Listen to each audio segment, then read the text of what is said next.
Hi everyone, welcome back to the channel. Thanks so much for tuning in.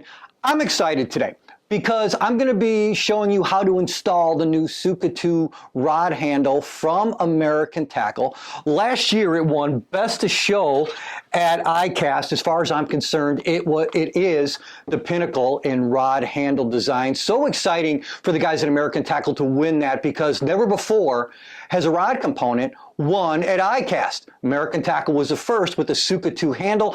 I'm going to be installing it on a bass jig rod. I'm going to show you the entire thing, how cool this handle assembly is, why, in my opinion, it is the most sensitive as well as best designed rod handle in the industry today. All that starts right now.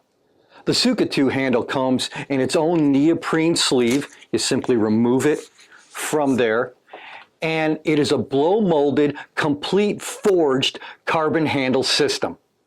I've removed the butt cap on the Tsuka 2 handle, and we'll get to why I did that in just a little bit. But as I said, we're going to be building a bass jig rod today. So the blank that I'm using is an MHX blank and is an MB783, which is actually a 6.6 medium heavy blank. But by the time I install the handle on here, it's going to come out to close to 7.1, which for me is the perfect bass jig rod length. As I told you when we started, the butt cap on a Tsuka 2 handle is removable. And they did that so when you have a longer blank, you can actually add some weight in the end here if you want to balance out the rod more perfectly depending on the person who's using it. With the 6.6 medium heavy blank, I don't have to do that. It balances perfectly for me. So now all I have left to do is I need to find a way to make sure that cap stays secured here on the end of the handle. So here's what I've come up with. I actually cut out a piece of pool noodle right here. I'm going to put on some adhesive and put this on here, let that dry, and then I'm going to show you what I'm going to do to insert the handle to make it stay and stay there permanently. Okay, I have my butt cap and I also have my piece of pool noodle that I cut out to fit. So what I'm going to do first is I'm just going to take some Loctite and I am going to put it on just right here. You don't need that much of this. Loctite goes a long way.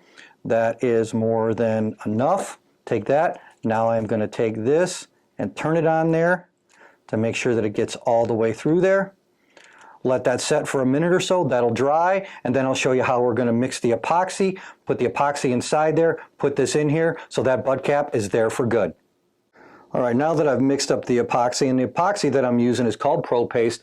You've seen me do this, or if you haven't, on previous videos, you can go back to any of the rod building videos on this page, and I'll show you how to mix up that Pro Paste. But that's it right there. Once it's mixed up, then what I'm going to do is I'm going to get some of it here, and I'm going to put it inside the back part, and I'm going to make sure that I apply it pretty good in there.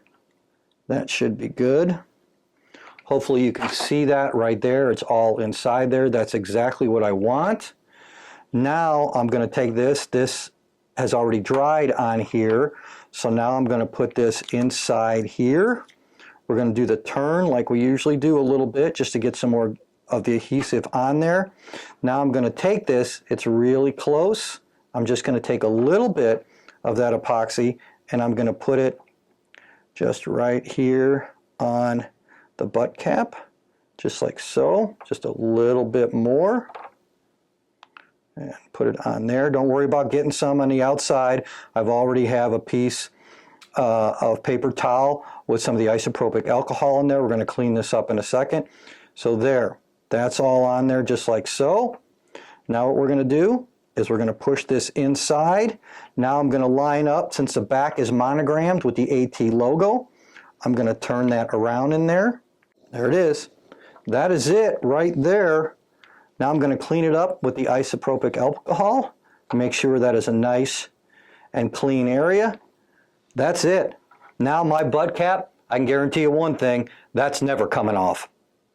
The next thing I did is put some masking tape on the end where I secured the butt cap. That's just going to hold it in place and it's going to dry quickly. Now the next thing I'm going to do is I'm going to dry fit the blank, which again is an MB783. That's a 6.6. I'm going to dry fit it inside here. And now I know exactly where it stops. I am then going to take a grease pencil and I am going to mark exactly where I felt that go, which is right there. Take that handle off, and now I know that I can build my arbors within this area. I'll probably put a couple arbors back here because it goes to the thinner part of the handle, and then I'm probably going to put 2 or 3 right in here where the real seat's going to be. That's where I'm going to have the closest area to where the blank is going to touch the handle assembly, and I'll show you what that looks like right now. Okay, I've installed the arbors according to my mark, 2 in the back, 3 right along where the real seat's going to sit. I've also removed the hood. The reason I've done that is because I need to put masking tape on the tracks. When I put adhesive on the blank here and I slide it in, there is going to be some overrun.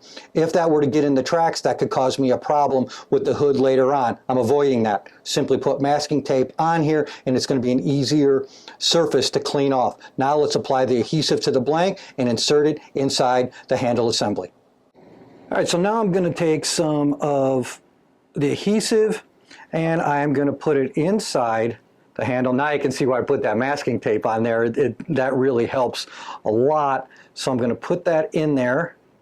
I want to get a little in there because when I'm rotating the blank in there, that is just going to allow for that adhesive to adhere more to the blank going inside the handle assembly. So that's exactly what I want. So okay, that's in there. Let that sit. And now I'm just going to take more of the adhesive and we are just going to put it over the areas where the blank is going to touch the inside of the handle assembly. When it comes to the back part of the blank, I'm going to make sure that I put a lot on there, even on the inside here, because it's actually going to touch against the back of the handle assembly. So I'm going to make sure that I have plenty of epoxy there, and I'm just going to rotate it around and make sure that there's plenty on there. And that's getting pretty good right there. Put just a little more on. And obviously you can see here, that's why I have some of the isopropyl alcohol here, because we're going to need to wiping this down. But this is pretty simple after you get most of this spread out on here, just like so. Put a little more on here, right in here like so. That's looking pretty good right now. Okay, there we go. That's exactly what I want. Now what I'm going to do is just insert the blank inside the handle. So I'm going to run it past there, and I'm going to turn the whole way, just like so. And you can see now some of the adhesive that was on the outside, it's actually getting sucked down into the blank the more I turn it. That's exactly what I want. That's going to make for a great fit. So now we're going to continue to do that and move that up. You can see how much that masking tape is coming into play now, because it is guarding those tracks from that. I'm going to take some more of this paper towel here, and we're going to wipe some of that excess off. There we go, got that. We're going to continue to move this on here, and now we're going to push it firmly.